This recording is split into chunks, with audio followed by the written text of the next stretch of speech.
everyone, welcome back to my channel. My name is Inky Rose, and on today's episode we're going to be talking about the magic wonder of tarot cards, so stay tuned.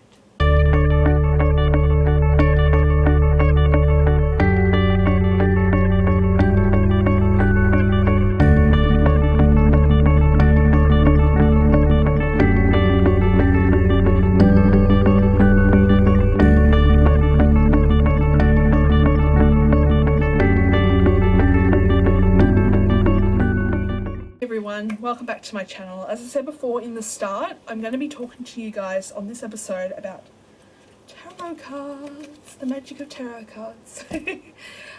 So 5 tips on starting your tarot journey. Just some little hints, tips along the way so you know what to expect and yeah, stuff like that. On this video I won't be talking about the specifics of tarot, like the major arcana, the minor arcana, the suits, the court cards, the reversals. I'm not going to be talking about that, so this is not a technical part of tarot that I'm going to be talking to you guys about. But so yeah, I'm just going to be talking about 5 simple tips on how you can, just little hints here and there that will be really easy for you to pick up when you start learning tarot. Okay, so before I start giving you the tips, I want to talk to you about my own personal tarot journey. I started tarot reading in about 2017, so that's 3 years ago now. And what actually happened was I went into a bookshop. I had no intent of buying tarot cards. I went in there and I always went to the New Age section, or the religion section, and I found a Doreen Virtue's tarot cards.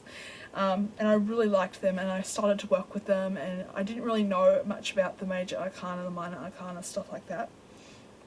And I thought it was weird, like I thought with other decks, like there had to be more than 78 cards in each deck. But it's just 78 cards.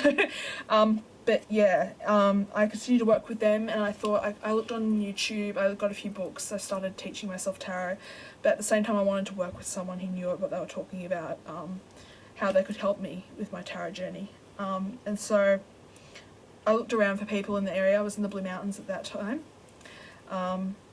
Yeah, and I found one lady, she'd been reading tarot for over 20 years, so she knew her stuff. And I met her, and for about 5 hours, we just talked about tarot and what it means, and my major arcana, minor arcana, all that sort of stuff. And yeah, ever since then I've been finding more on Facebook I've been finding more tarot groups and tarot courses, which is fantastic. It's good to be close to the city now. But yeah,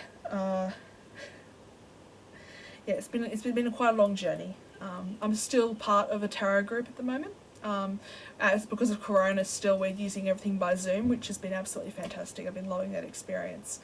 But yeah, I'm actually next week I'm going to a tarot group, so that's fantastic too. But anyway, enough rambling. 5 tips on how you can improve your tarot journey.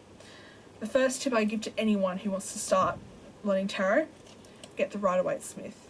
Nothing else. Get the Rider-Waite-Smith. The reason I ask people to do this is because you have to learn the original imagery.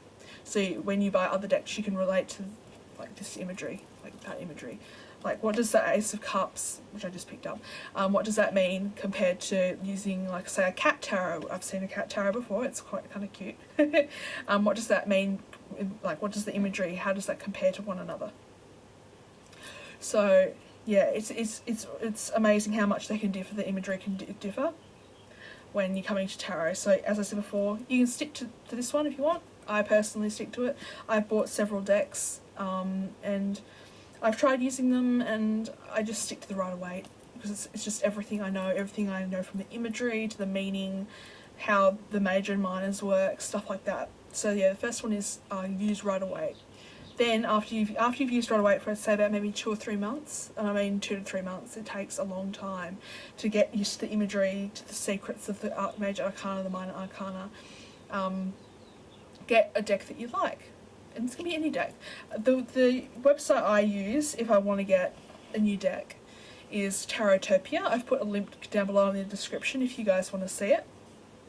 There's there's rare decks, there's old decks, there's oracle decks, there's new decks. They have everything, and it's really well priced as well. It's not over the top, which is fantastic. So yeah, find a deck that you like and work with that. once you've done the Rider-Waite. So the second tip is cleanse the deck before you use it. Okay, when you pick up something in a shop, for example, lots of people have touched that, and I mean about maybe 50 to 100 people, even more, depending on what shop you go to, have touched it. So their energy is ingrained onto it. So when you get home, when you got the tarot deck or whatever spiritual tool you're using, you get home and you cleanse it. Now this can be anything simple, from just knocking it 3 times, or it can be just putting it in a singing bowl and ringing it a few times. You can put it out in the moonlight, you can sage it. There's just so many different methods you can use. Incense is another one to cleanse your deck. It's just up to you really at the end of the day. Yeah, so make sure you cleanse your deck, because other energies have been involved in it which can affect your readings. So just continue to do that. So yeah, that's that tip. Okay, third tip. Learn some card meanings, but don't try to memorize them all. I remember when I started, I thought, oh, this is before I found the lady that I told you about a few minutes ago. I tried to learn all the meanings, and I thought, oh, 78 meanings, this is going to be a long, long journey. So I thought, no, what the lady told me, the lady who taught me tarot basically, she said to me, now, this is an easy one to decode kind of, see that? That's so the 5 of Wands, 1, 2, yeah, that's the 5 of Wands. I'm not good at reading Roman numerals. But she says, what do you see in that image? And how can you relate that to the question being asked, the query asking the question being asked? So say, for example, the query asks, oh, how can I improve my relationship with my brother or my mother? And this card comes up for the past. You'd say, oh, well, you've been having trouble with trying to reconcile with them, but you're still you're trying to reconcile with them, but it's going to be a hard time to do that. But yeah, that's just one part of, I'm sorry, I'm going all over the place. But learning some meanings of the cards, like there's lots of books out there as well. I'll put down in the description also what books I use if I get stuck, which is sometimes happens. I think, we're not all perfect, we do make boo-boos and stuff like that. But yeah, just when you pick up a card,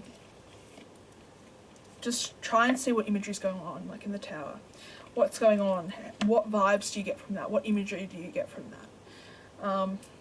But yeah, just, you can memorize if you want, but just, as I said before in the first tip, using the Rider-Waite, get used to the imagery, and use questions to help build your intuition from that. Okay, so that's the third tip.